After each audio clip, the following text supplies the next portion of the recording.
The battle for influence in Africa is on. Russia is determined to replace France as the dominant power on the continent, while France is struggling to maintain its influence in the face of Russian competition. It is difficult to say whether Russia will be successful in its plan to kick France out of Africa.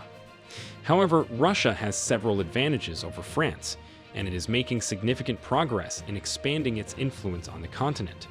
The way Russia is taking over French-controlled African countries, it may make one think that Macron has angered Putin personally. This is because Mali, Niger, and Burkina Faso have kicked France out but are welcoming Putin's Russia and even flying the Russian flags in demonstrations.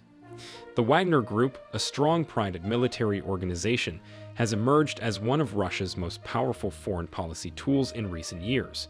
It was founded by Russian businessman Yevgeny Prigozhin, who recently passed away in a jet crash on August 23, 2023. The group has been attempting to increase its presence in Africa. The group has been operating in various African countries like Mali, Sudan, Libya, and Central African Republic since 2017, frequently offering direct military support and related security services to its customers. Wagner is a complex network of corporations and mercenary groups with deep ties to the Russian military and intelligence agencies. It is reported that it has 5,000 members stationed across Africa, made up of former Russian military, prisoners, and foreign nationals.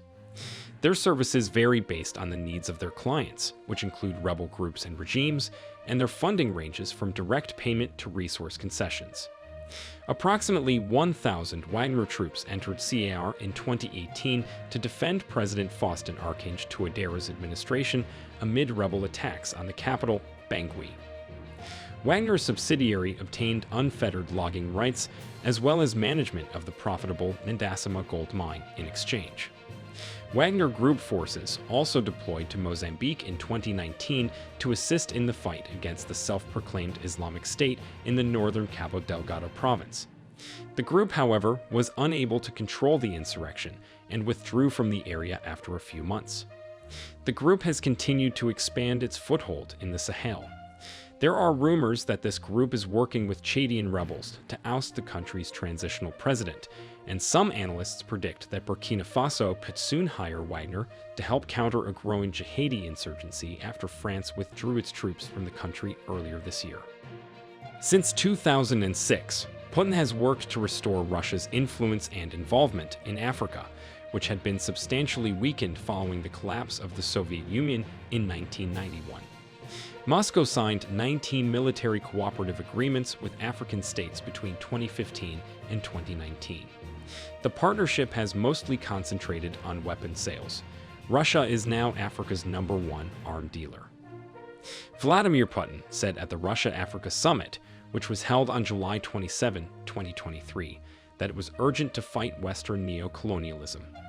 All that Russia and Wagner have done in the last 2 years or so has been, to put it bluntly, to France to leave Africa. The United States and other Western countries are concerned about Russia's growing influence in Africa. The United States has tried to counter Russia's influence by providing economic and military assistance to African countries. However, it is unclear whether the United States will be able to compete with Russia for influence in Africa. What Russia is doing well is providing an alternative to what Western countries offer or have offered for the last few decades. Russia's plan to kick France out of Africa is a major geopolitical shift. It is a sign that Russia is becoming more assertive on the world stage, and that it is willing to compete with Western powers for influence in key regions. It is important to note that African countries are not simply pawns in a geopolitical game between Russia and the West. African countries have their interests, and they will make decisions about their security and development based on those interests. The future of Africa will depend on how African countries respond to Russia's growing influence. Do you think Russia is still trying to kick France out of Africa? Or this has already been done? Let us know what your take is on this. Do not forget to like this video and subscribe to the New Tourist channel for more videos like this. Turn on notifications so you get notified whenever we have more videos like this for you. Thanks for watching, and see you in our next video.